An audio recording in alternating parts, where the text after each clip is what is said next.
Hello everyone, আবারও একটা ছোট্ট মিনি ব্লগ নিয়ে চলে আসলাম।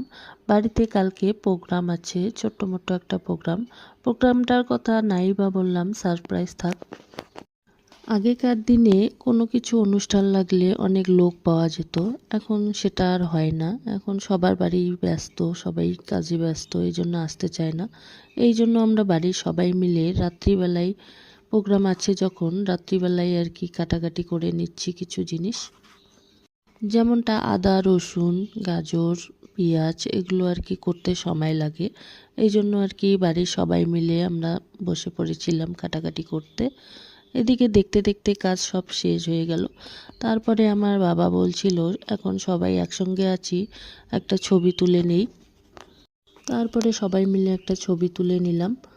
খুব মজা হচ্ছিল সবাই মিলে একসঙ্গে বসে কাজ করতে। আজকে এতটুকুই, টাটা।